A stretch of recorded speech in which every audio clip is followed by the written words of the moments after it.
The Isle of Man General Election 2021 coverage on Manx Radio. Douglas is the capital of the Isle of Man and the main business centre of the Isle of Man. The constituency of Douglas Central combines the districts of Albany, Ballabruey, Eastfield, Somerset and part of Garden City from the former Douglas West constituency, with the Quay and St George's from the old Douglas South constituency and Tynwald from the old Douglas East constituency.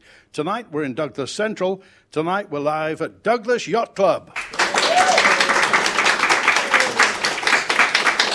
Good evening, ladies and gentlemen. I'm Andy Wint. The MHKs before the House of Keys was dissolved on the 12th of August were Anne Corlett and Chris Thomas. And the candidates tonight, Damien Chappelli, Anne Corlett, Sarah Hackman and Chris Thomas. First of all, just a short introduction from each candidate. Damien Chappelli, why do you want to be an MHK for Douglas Central?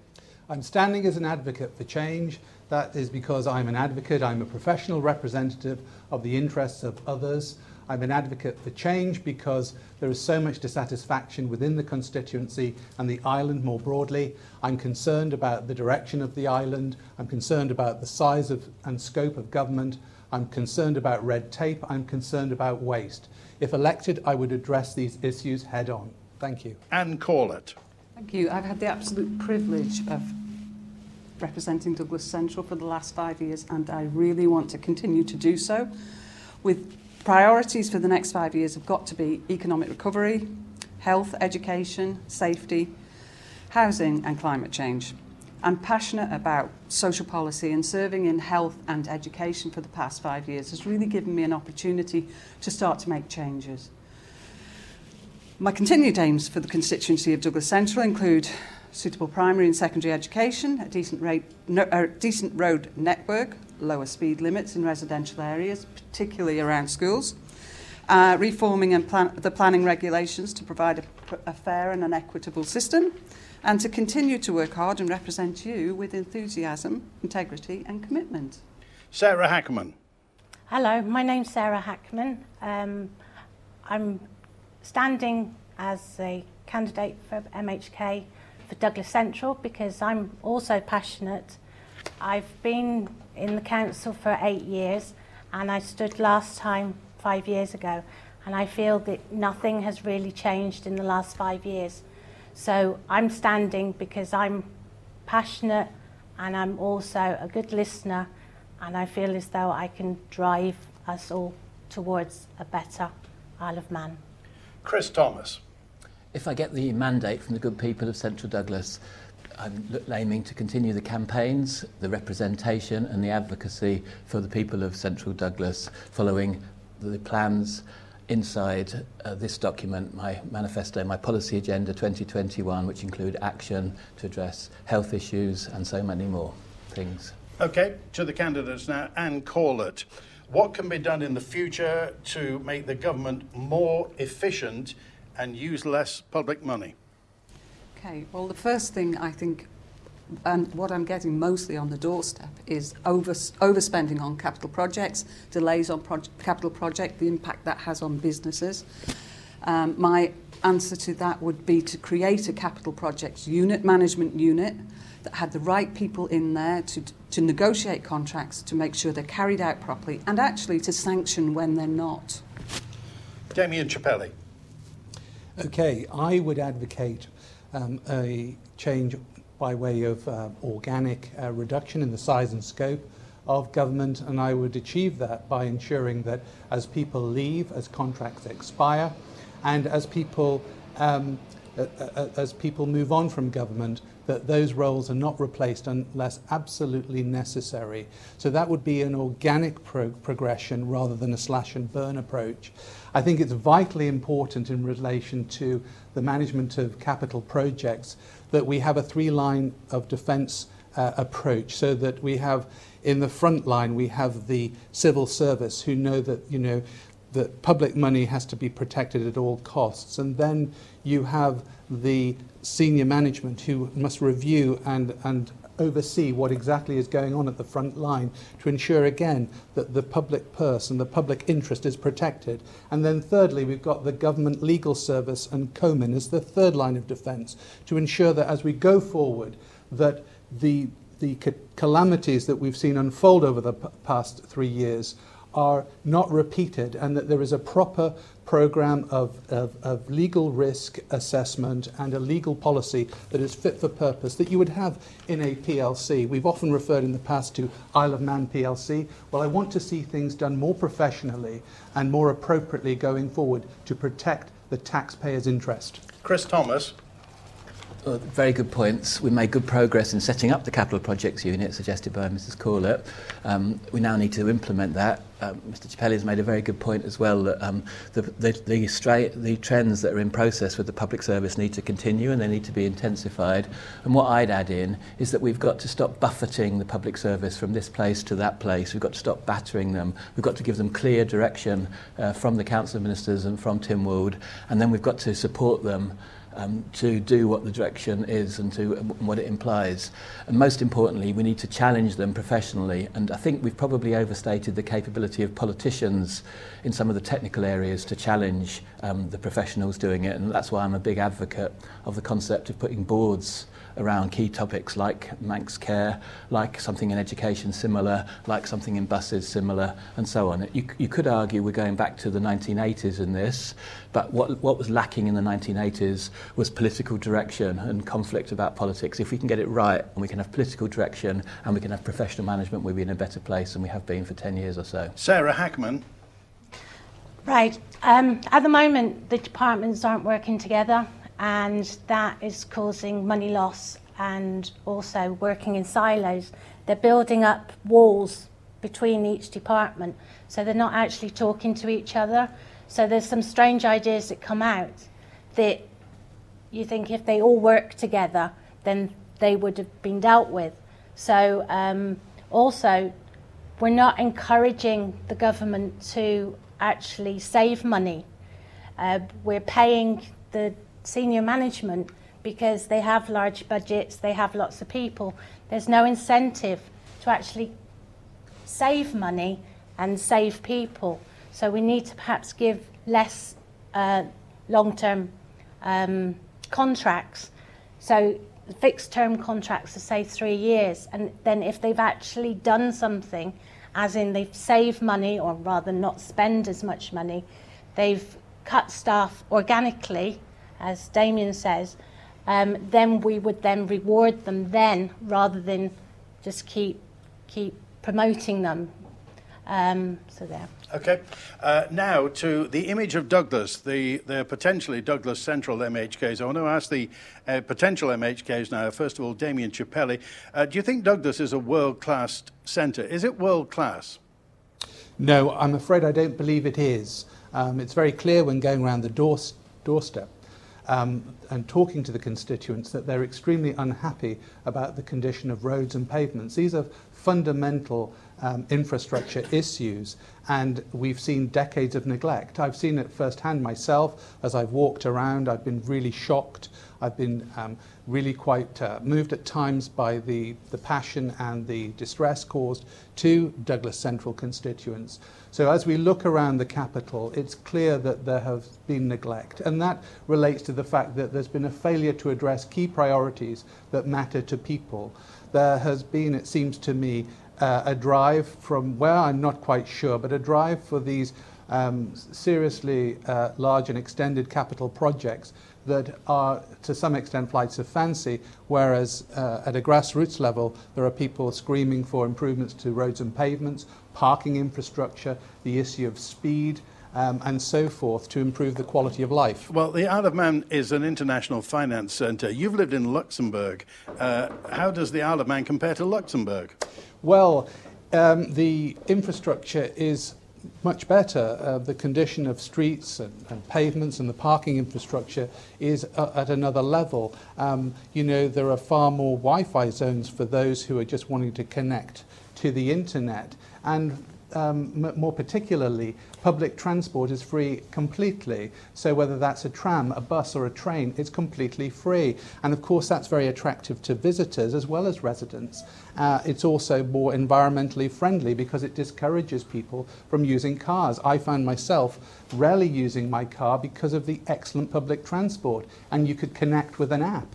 But here we're so far behind the curve. We have timetables that aren't fit for purpose. If you do see a timetable, you need a magnifying glass to read it, and then you need a degree in semantics to understand it. We are just so behind the curve here. It's unbelievable, and it would profit us by sending some of the senior management in the Department of Transport to a place like Luxembourg to see how it's done properly. Chris Thomas. I don't think there's any need to send them to Luxembourg. I think they've already been to Switzerland, and that's pretty good as well. Now, basically, we've got world-class people in Douglas, and so many of them come here, stay for a little while, and then leave. And I want to build on the Luxembourg example, because Luxembourg benefits from hundreds of thousands of people commuting to Luxembourg every day, and sadly, the Isle of Man's coming a bit like that in some crucial areas. Not every day, but on a weekly basis or a fortnightly basis. So far too many people in our healthcare do effectively live here, sort of, but go back quite regularly, and far too many people in our civil service and in our industrial sectors do that. So and that was different 20 years ago. So something's gone wrong, and we've got to recapture the spirit and the hope and the pride in our town and in our island, and actually reverse that, because one of the biggest drains on public finances is the use of agency staff, right, and the need to sort of bribe people to come just here. To go to the appearance of Douglas, when you get off the sea terminal, you see brownfield sites. Mm-hmm. Obviously, the promenade is coming to an end. It's going to be there. But compared to St Helier and Gibraltar and St Peter Port and Luxembourg, mm-hmm, the Isle of Man doesn't really look up to their standard. And I'm just wondering why Douglas is like that. Well, the basic reason is the demand for use of those lands, because something hasn't been quite right about Douglas and the Isle of Man for 10 years, which we need to address this election. Basically, young people, everybody in fact, the brownfield sites and the ageing working population are an opportunity, and this next 5 years are going to be a renaissance, taking us back to some of the golden periods of the Isle of Man. Okay. And what we've got to do now is we've got to get government policy solid, and then use that to actually encourage people to understand that those brownfield sites will be filled up with the right thing: a school in Park Road, at leisure facilities around Lord Street, and then proper housing run by a housing association around some of the other Sarah sites. Hackman. I agree with Damien. The fact that the streets, the road system, the pavements are absolutely atrocious. You can't. It's not suitable for wheelchair users. It just looks, the whole of Douglas actually looks sad and dated. Well, you were on the council for how long? I was on the council for 8 years. Okay. Did the government take Douglas Council seriously? And not all the time. Not all the time. Caught in the middle are the voters and the constituents, and Douglas is the capital of the Isle of Man, and there are times when it doesn't look anything like a capital. No, I totally agree with you, and except we did the regeneration, there was money available, we used it, and we didn't carry on. There was, in 2000, we did the quay. You look at the state of the quay now with the paving, we don't seem to revisit schemes. We do them, walk away, and that's it, and they're going to stay like that forever. But they don't, they deteriorate. So we should have money in capital schemes to be able to carry on like a rolling contract, really, to keep addressing, because, well, the paving down on the quay, you can trip very easily because there's gaps. Well, luckily we don't have no win, no fee on the Isle of Man. No, thank goodness for that. And call it. Well, it's already been identified, and the most popular thing on the doorstep is roads and pavements and the state they're in. And I think, an answer to that is that all elected Douglas MHKs ought to get together at the very beginning of the next administration and push for a scheme, a planned scheme. For 5 years. For 5 years. To see to the roads and pavements. Well, what do you think should happen to public transport? I'd like to say we could provide a free public transport. It would absolutely fit with the green agenda, but we've got to be able to afford these things. It's all very well, we're talking about brownfield sites, and Douglas, it's got too many brownfield sites, but everything needs to be funded. And that has to be strategically planned over a period of time, so nothing's going to happen overnight. But we have to have strategy and policy that builds towards the place we want to be. Okay, well, let's come. You mentioned green agenda. Let's come to the green agenda. The government has a green agenda. What's your green agenda? My green agenda is to do as much as we can, as soon as we can, towards climate change. I think that we have to target resources towards what will benefit us. Insulation, for example. Housing buildings are the cause of the most emissions. So insulation, grants, loans to help people do it. But they will directly see the benefit of that with warmer homes, cheaper heating. If we can do things that benefit people directly, it will bring them along with us. Can you tell me if this the new flats at the Brown Bobby are eco-build? Do they have solar panels? Not as far as I know, actually, no. And I'm really disappointed in government with the Summerhill build.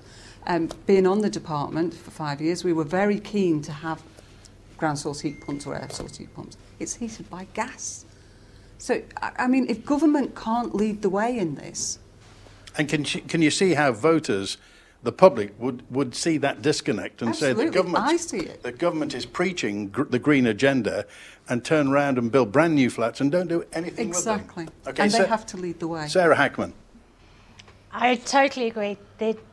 On my manifesto, it says that we should make sure that new builds are environmentally friendly. As you see, the one on Peel Road, I overlook that, and I can't see any environmentally friendly features at all. Well, I think the only environmentally friendly thing is there are no cars allowed there. You have to have a bicycle. I know, because there's only 28 parking places for 66 So they flats. thought that far ahead. Oh, yes, but don't forget the bus stop. It's near a bus stop. It's near a bus stop. And the buses stop at what time? About 11 o'clock. Okay. Chris Thomas. And to go back to that Summerhill point, because that's very specific, because there were a lot of people who had doubts about Summerhill when the money was being allocated, and we were promised that it was going to be heated in a different way other than gas. I moved to have an investigation of social care, including this sort of thing, and was voted against because promises were made that Summerhill was going to be leaders. Let's look at good signs, because in Braddon, down in Castletown, they've actually done good things in terms of their housing. Beyond housing, we need to look at how electricity is generated and the extent to which we use electricity on the island. And so that's the first priority for me in that space. It's actually making no regret decision, almost certainly about laying an interconnector, at least one to the UK and probably one to Ireland as well. And then we've got to decide how long we will have gas on the island. So they're the two major things, housing and electricity generation.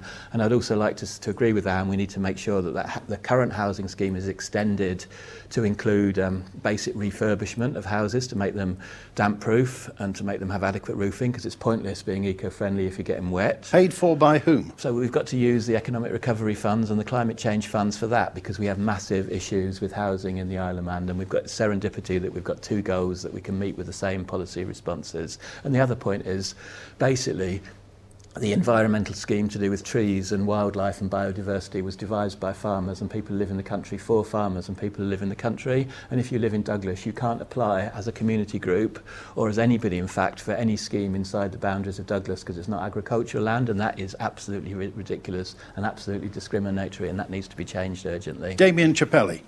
Okay, well, I think, like Charity, I think that the green agenda starts at home. We've heard tonight about initiatives that would encourage homeowners to improve the insulation value of their property, the energy consumption, perhaps by way of the use of solar panels, and more efficient heat generation within the household. I think it would be wise of the government to do two things to encourage that green agenda, starting with the home. And that would be to offer free energy audits, for example, in order that there is an assessment of where an individual home needs to be brought up to a satisfactory standard, and at the same time to offer appropriate levels of grant supports to ensure that people are able to achieve those upgrades, so we don't get a form of, if you like, energy poverty, so that we can reduce energy consumption, because I think the home is the starting place. On the other side of the coin, of course, government must also take its responsibility and be seen to demonstrate that, and that would be in the form of energy audits on all government buildings, and to identify ways in which power consumption could be reduced and limited so that they're more efficient. I think it's very important to contextualize the whole green agenda. I think it's very easy to sort of beat oneself up, particularly looking at things from an island perspective. And, when one talks about the climate emergency and climate change, both of which are real phenomena, we've got to recognize that we work in an interconnected world. We've got to recognize that, our efforts will come to naught in the overall scheme of things unless we are working with other nations towards these goals. And I think that the Isle of Man should not become an outlier of itself, because it seems to me then we would be at a disadvantage compared to other jurisdictions. We've heard about how the UK is starting to reignite the coal-powered the coal-fired power plants, and we know that other major economies like the USA and China are still burning coal. And we've got to also remember too that when you look at the smartphone in your pocket, your iPad, and other electronic devices, most of these are made in China or contain components made in China. And of course, China is a massive polluter. Where do we go with that? Do we have to have an audit on all the things that we buy in government, in our households? Because if you looked at it, you'd be excluding so much. You've got to be terribly careful where you go here. And I think that it's very important to be principled, proportionate, and to do it step by step. Okay, thank you. Let's talk about housing now. And Corlett, how much has the affordability of housing come up on the doorstep? It's been a huge issue. It is a huge issue. It's impacting in so many areas. Not only young people, first-time buyers, it's key workers in actually enticing people into the island. If they can't afford to live here, they're not going to come here. So what can be done? I think we need, firstly, actually, there is a review going on now of the shared equity scheme, capping of earnings and prices to buy. That has to be put into a realistic, into the market, looking at the market as it is currently. Secondly, I think we need more rent to buy schemes, mid-rent schemes, because that helps people get over the initial hurdle of a deposit. Because that's the goalposts are just moving on deposits all the time. Do you think there should be more social public sector housing built? I think we need to look at it. Yes, I think actually we haven't increased social housing for quite some time. So I think that we have to, because there isn't the private housing out there, and the rentals on private rentals are also. Okay, Sarah Hackman. I believe that houses, we're being outstripped of affordable housing by people buying up the houses from not necessarily people from here. So I believe that... Off-island investors? Yes, and on-island investors with a lot of money. And I believe that this should be regulated. It's not illegal, though, is it? It's not illegal, but in Jersey they actually regulate it.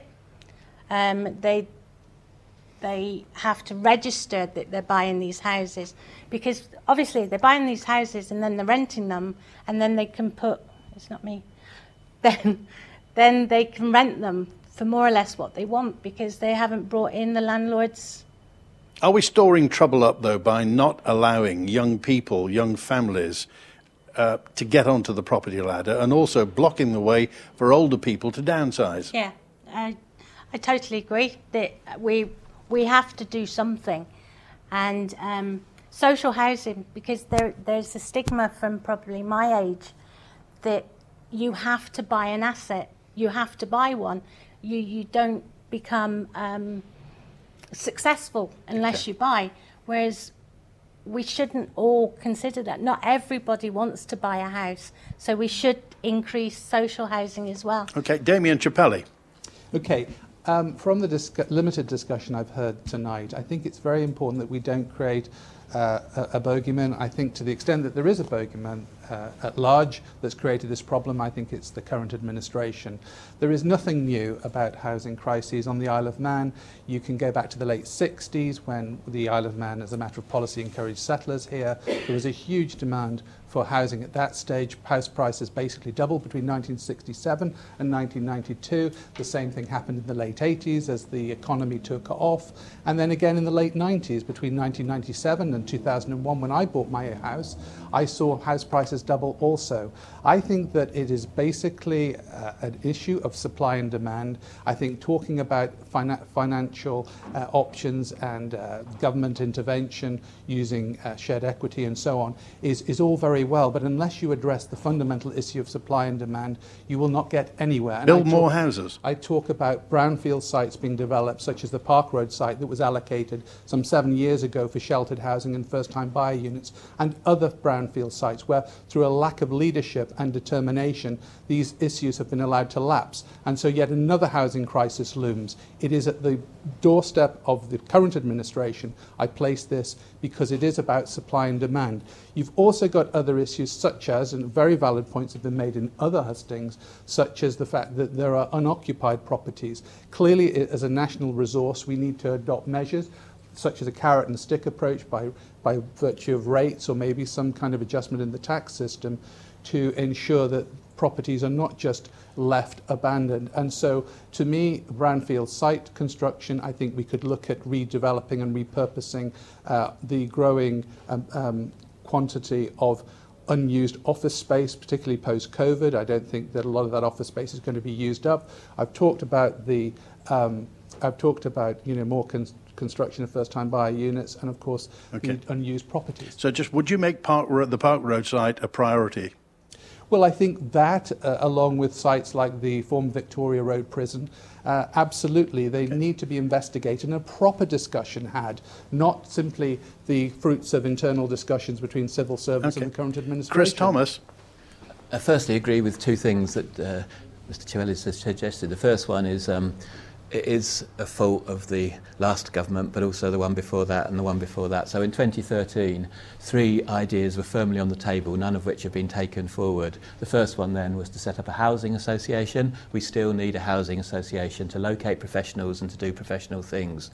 Number 2, housing is a social policy, it's not an infrastructure policy, and we went wrong for 8 years. And number 3, we haven't had a joined up housing policy and strategy and plan and action plan since 2013, which we should have done since 2013, and I did everything I could to sort that out, but infrastructure hung on to it in a departmental way. And the second point that I want to agree with Damien is that we need to have a carrot and stick approach. So we need to not only look at brownfield sites where we need a carrot and stick approach, but we also need to look at vacant properties. So previously in the island we have had a vacant property initiative, and we need to start that again for office space, but also for the masses, probably the 1,000 under-occupied or unoccupied premises, and to do something about them. Do you think something should be mandated about unoccupied properties? Long-term unoccupied properties. I think so, and that's part of the vacant property initiative. But the first year of the next administration should be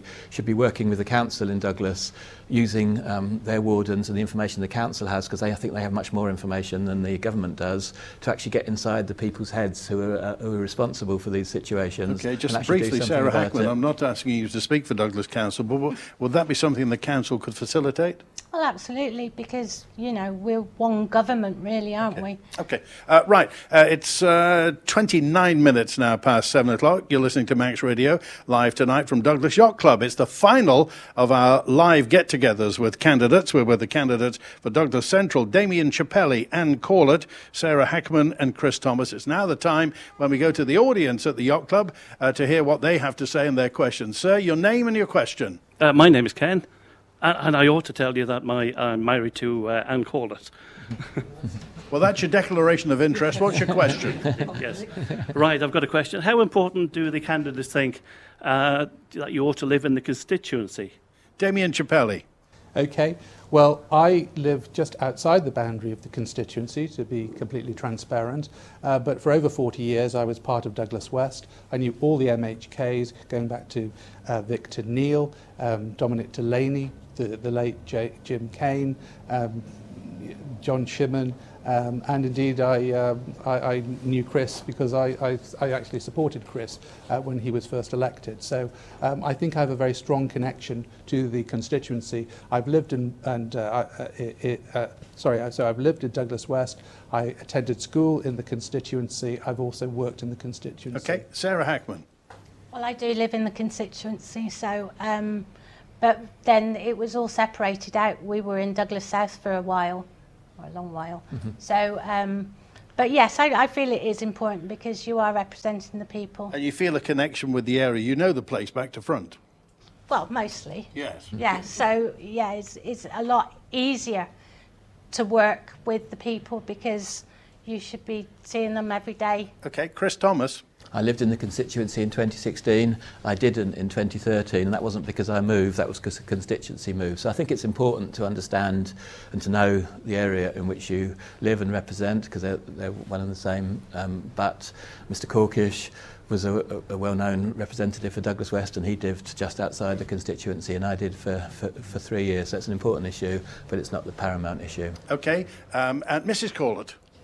Yes, I think it's good to be connected to the community and to the constituency, but I think living outside the constituency doesn't prohibit you from representing it. Okay, well, I mean, we live in a special part of the world where our politicians are close to us, and do you think it's important to know the area, to know the pavements and the roads and the roofs and the council? It's important to know that. Yes. Yes, I think it is. It's important to have that connection. Okay. Do you know what's going to happen to All Saints Church, by the way? I don't. I wonder. If anybody knows, they could tell us. Any other questions from the floor here? Anybody there? Yes, sir. Your name and question, sir. Ian Wright. Next Chief Minister is going to be an important position. Who of the returning MHKs, if they're successful next week, would you like to see stand? Who would you support? And are any of you planning to stand yourselves? Okay, a hypothetical question, but Sarah Hackman? No, I won't be standing myself. I want to get to know the job before you become the Chief Minister, but I would be... You don't have to, but if you do have a preference. Yeah, well, it's in the papers, so I might as well say Joe Watterson. Okay, Anne Corlett. Now, I have to say that I supported Howard Quayle last time, but I was very tempted to Alf Cannon. I think what's most important is that we have some leadership now and some passion going forward, because we're heading into an uncertain period. What qualities do you think the next Chief Minister is going to have? Going to have some backbone and leadership qualities. We need to forge ahead now. Damien Chappelli. Well, I don't want to be drawn on personalities because I don't think it's helpful. I think I could focus on the fact that the person I would vote for if I were returned is the person most aligned to the policies for which I would have a mandate. Yeah.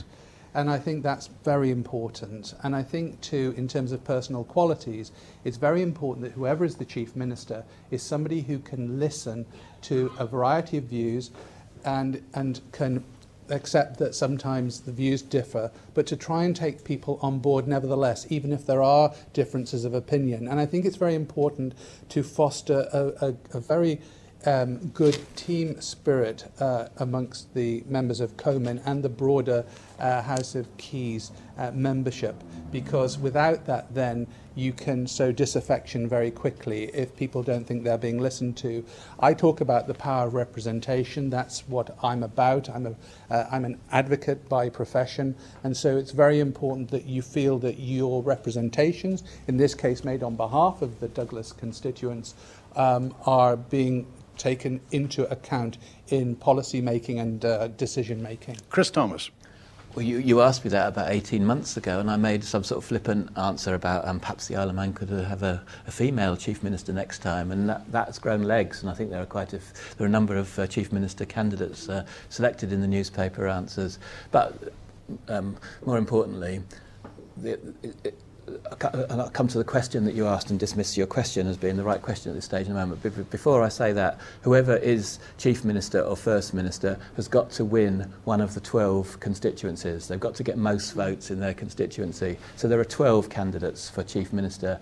Why couldn't they come second? Because it's ridiculous that if you can't even persuade 7,500 people that you're the leader and you've got the mandate that suits the people inside your constituency, how can you pretend to be the person who's won the popular mandate in a national general election? Fair point. Okay. And I cried that day. I sat there when everybody else was glad-handing. I cried because it was sad for democracy, because he failed the second criterion as well, which is I'm disappointed that Manx Radio and the newspapers haven't done that to my knowledge this time.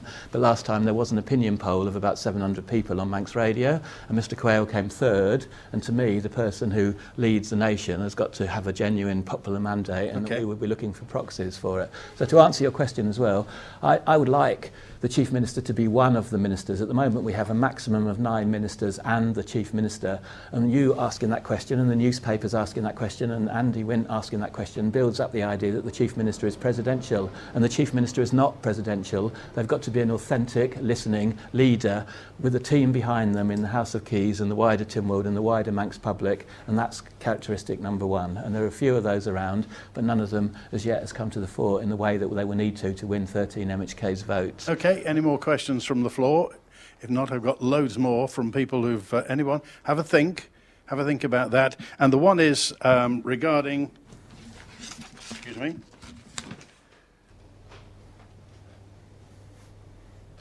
Education, and call it. Attracting students back to the Isle of Man who are at university. What can we do to attract people back from university? Those people who go to big cities in the north of England, perhaps in Scotland, and think, I'm going to stay here, it's far more fun, and I'll get a better job.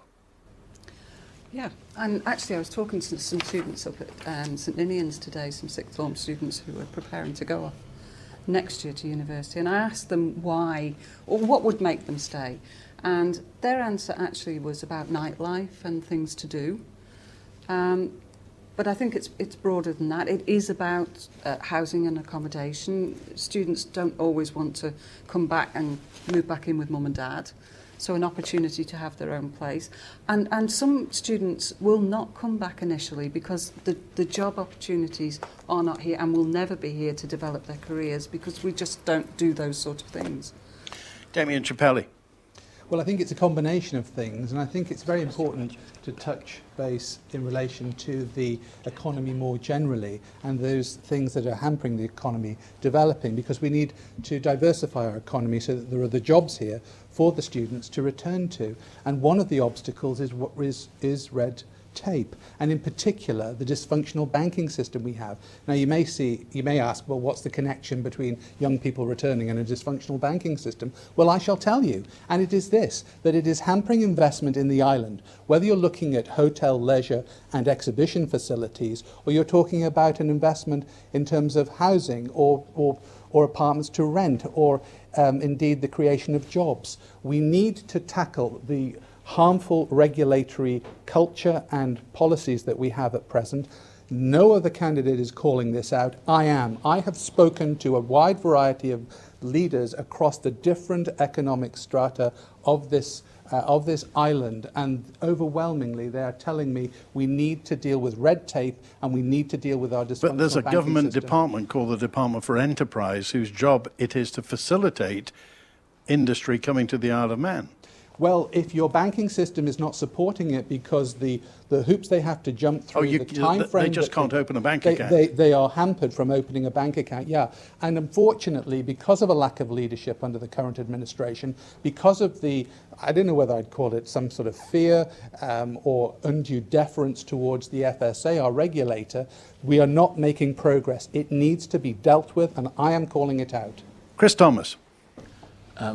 Yeah, Mr Chappelli has got a point. We do need to look at regulation. It was a work stream that didn't progress far enough. But to revert to the original question about returning graduates, keeping people here, of all generations in fact, we need to look at the real basics. And those basics are housing, as suggested, and we actually probably do need a new institution, at least one, perhaps even two new institutions. We need a housing association to create the right products, to let people save for the deposits, to share the risk in terms of different types of accommodation. And we probably also need to think about some sort of arrangement with a national bank and with a national to create some of these products that... What do you mean a national bank? Well, I don't think we should go to all the expense that they've done in Gibraltar to create our own national bank, but we certainly need to have some intelligence coming from government government to work with the private sector to create the right sort of products to deal with the gaps in our financial market. And if they're caused by regulation, we need to get round them. But it's not only about housing; it's also about diversity of opportunity. And what I mean by that is, the lifestyle on the island matters. What there is to do in the evening matters. How easy it is to get off on and off the island matters. But what matters most is where your career is going and how happy you are in your underlying life. And we need to address the career opportunities by having a diverse economy. So we don't have most people who work in an office in financial services, but we have exciting people from other sectors, like the culture, like the arts, like engineering, like so many other things which bring a spice to the island. Okay, Sarah Hackman. For us all. It's not just students attracting them back, it's trying to keep our young people from leaving the island as well. I've just lost my son, he's just gone to England. Well, he went to England in the middle of a COVID pandemic, but he left because affordable housing, but more renting rather than buying. For him, there was nothing to do. There's the outback. Either you get drunk or you go to a small cinema. What else have we got really to offer them? So we need to look at making the island a bit more exciting. So if you don't drink and you don't go to nightclubs, what do you do? Well, the private sector will do. I mean, obviously, the Douglas Corporation gave up the Villa Marina, and the government's now running the Villa Marina. We've lost lots of nightclubs from the Cave down through the Venue, the ones at the old Hilton Hotel. We've lost lots of nightclubs, but they're private enterprises. How can we get more people? How can we engender a fun atmosphere in Douglas that's going to be representative of a capital? Well, we need to encourage... It used to be there, didn't it? Yeah, but we need to encourage private investment. We've seen two schemes come forward, haven't we? The wave at the end of the prom, that all burnt, and then there was the one.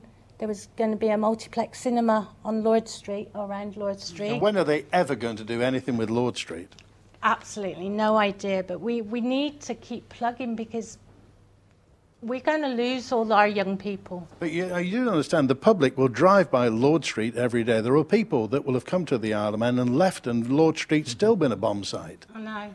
And once the people leave the flats into their new accommodation in Peel Road, what are we going to do with that site? Well, what is going to happen to Lord Street flats? I've no idea, because that's the corporation, but I would believe that they would flatten it, and then it'll look another brown. What do you think they should do with Lord Street flats? I think they I'm obviously not an engineer, so I don't know whether it's possible to refurbish or whether they'd have to knock down and start again. But actually, they need more flats there. Social housing. Okay. Do you think it's as simple as more nightclubs in Douglas to make it a more interesting place to be? No. Sorry. No, I don't. But I think what we need to do actually is engage more with young people to actually understand what they need. 5 minutes at St Ninian's today talking to people is all very well, but we don't engage enough with young people and youth. Okay, just finally, Damien Chappelle, any? Yeah, I think there's a lot of opportunity for change here, if only we had the leadership. I would start with, we talk about making the island a more interesting place. I think the problem is we create silos. We've got some very good initiatives with Manx National Heritage, the Isle of Man Arts Council and Culture Vannon for a kick-off. We've also got the Gaiety Arcade Garden and Villa Complex. But I don't think there's a joined-up strategy, and we need to focus on developing our visitor economy. And to that end, we need to look at, in particular, at the security of our air routes, because we are buffeted by air carriers coming in and out of business and leaving us stranded or marooned. And we need to, in my view, set up a notional national carrier which owns the air route slots, so that as and when the carriers move on. We own the slots, so we have security of tenure, just like we've decided to do with the Liverpool landing stage. Well, I just heard today we may not get a route to Dublin until March next year. And so COVID notwithstanding, of course, the island has to have connectivity. Absolutely. So, Chris Thomas, what can be done about that? The island has to have connectivity, so the steam packet was perhaps slightly too expensive. It was a very difficult situation because the government was negotiating through officers with a very, very combative, difficult, in a difficult situation with an aggressive counterpart. In terms of air routes, it's very, very hard to manage in an open skies environment around us, but we've got to do that. But the basic do you think open skies is the way? No, but we need to be more open. We need to be less open than we currently are. So we do need to work out a middle way suitable for our island situation. But basically, the situation will cure itself as long as there's a buzz about the place. The Isle of Man was transformed in the 1980s successfully because there became a buzz about the place. As soon as we can keep more of the huge amounts of money that's spent in healthcare on people who like living here, consultants who actually move here, nurses who stay here for longer than they do, social workers who actually live here all the time, things will start happening. That will develop its own momentum and there'll be more money in the economy and more excitement that can be purchased from that money. It's got to be driven by the population having the right demography and having the right amount of money, enough money to spend on on the things that they make their lives worthwhile. And call it. And so that Connectivity is absolutely key, and I think actually we may be missing something key in our connections to Dublin, to Belfast, for key workers, for tertiary care, for hospital. We always take tertiary, we use the Northwest for tertiary care. It's a 20-minute hop to Ireland as well. They've got some really good teaching and university hospitals. Has that been investigated? It's been mooted, but it's not had any real investigation as far as I'm aware. Why do you think it's a good idea? I think that we're just missing a trick, that there's possibilities there that we just aren't. But the reasons we're not able to pursue them is the links. Okay, Sarah Hackman. Well, the link to Dublin is very important, and even on the doorstep, they were saying that we really do need the Dublin link, and then with the Dublin link you can go further afield a lot quicker. But it's also the cost. Going back to the young people, the main reason my son lives in England is he says that you can get anywhere, and you can get anywhere fast. Here, you have to plan, and you have to plan again, and then there's the fog. Then you have to plan again. And so that is his main reason. So okay. Sorry, Andy. Just very quickly. Yeah, sure. What I find frustrating is listening to the description of the problem. I've provided some potential solutions in terms of the Isle of Man grabbing the bull by the horns and setting up a notional airline to own the air routes, the slots, so that we're not buffeted when a carrier goes out of business or is taken over. If we don't have that connectivity, and we have to have concrete plans and concrete steps towards that goal, all these aspirations are going nowhere. Okay, your name, sir, and your question. My name's Andy Harris. Question is, do you think, the panel, do you think the hospitality and the tourist trade has increased or decreased over the years, including the price of actually getting onto the island and off the island? Okay, when so you can literally go away for a lot cheaper. Okay, so what sort of time are we talking? 10, 20 years? Has it improved or got worse? I would say I've been over here since 2005, and I've found the prices have got very expensive to come onto the island. Okay, Sarah Hackman. I think it's certainly decreased, and some of the quality has also decreased in the hospitality. We don't have that much choice, and yes, I totally agree with you. It's also the cost of getting stuff over here, plus staff. Apparently, with the unemployment, hospitality staff are one of the biggest. We just can't get them. So when you say the quality's gone down, what isn't good enough? No, I mean, not. I probably don't mean quality as in quantity. We don't have much. Well, in England, you've got loads of different like hamburger restaurants and things like that. We've got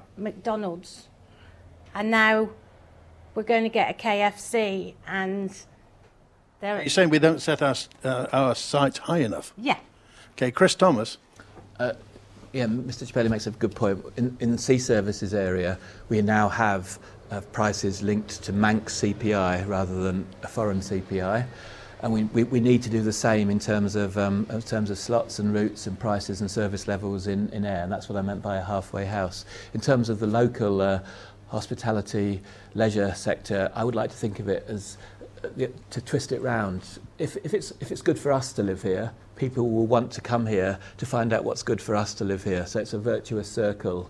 You don't go to somewhere that's that people don't like. So therefore, as I set out in my policy agenda, we've got to really think through why people are leaving, which people are leaving and why they're leaving, and basically think what sort of people are coming here and enjoying being here. And we need to build on that. There are some great things about the island. It doesn't suit everybody. And once we get people coming here, we want to make sure that they actually enjoy a vibrant, buzzing Douglas, because we need that for the people who are here who got a bit frustrated. But also, if it's good for tourists to come to the Isle of Man, it maintains the infrastructure that's good for the native population as well. That's true, but we can't go back to those days when when there were hundreds of thousands of people. Basically, we've got an incredible opportunity with the economic argument for substance. To make our economy sustainable in the long term, we've got to have people here, we've got to have premises here, and we've got to have core turnover here. We've got to make the lifestyle here good, satisfactory, excellent, so that the people are here. And once we have that, we can be a little mini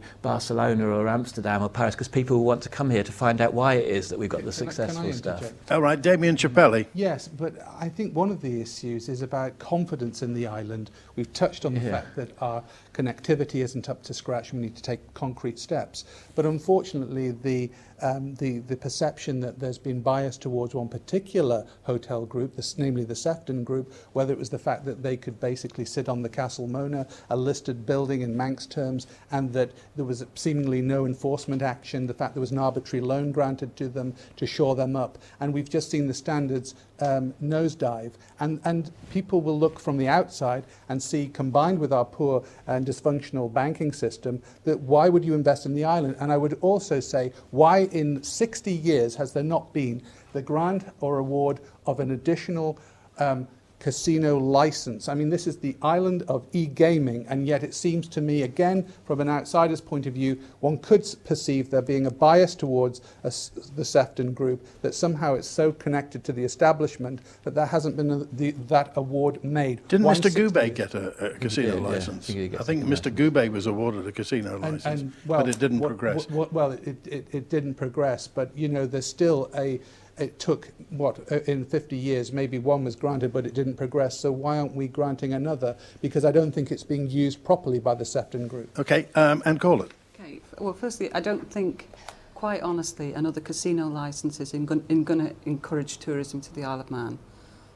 There's so much online gambling, and it's not a catalyst for other things. I think, to go back to the question, has tourism improved?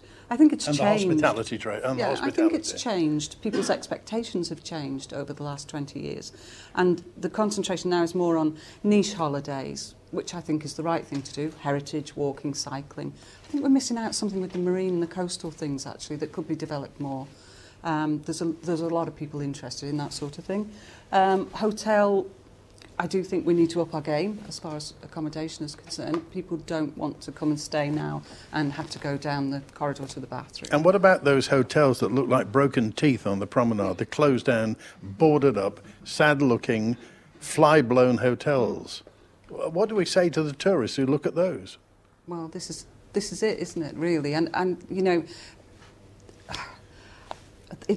how do we get people to invest? It's a bit chicken and egg, isn't it? But I mean, the public will see we're spending a fortune on a brand new promenade, and there are a dozen or so almost semi-derelict buildings on Douglas Promenade. And people say, why don't the government do something about that? Just repossess them, do something. That's an option, certainly. But it is about, once again, funding and resource to do something with them. Okay, and just a final question before we get to our candidates summing up. Regarding Afghan refugees and the admittance of Afghan refugees, do you think the Isle of Man should accept Afghan refugees? Damien Chappelli. I don't think it should, because I don't think we have the legal or regulatory framework to serve the needs of such people. I think it is inappropriate to choose one particular category of refugee.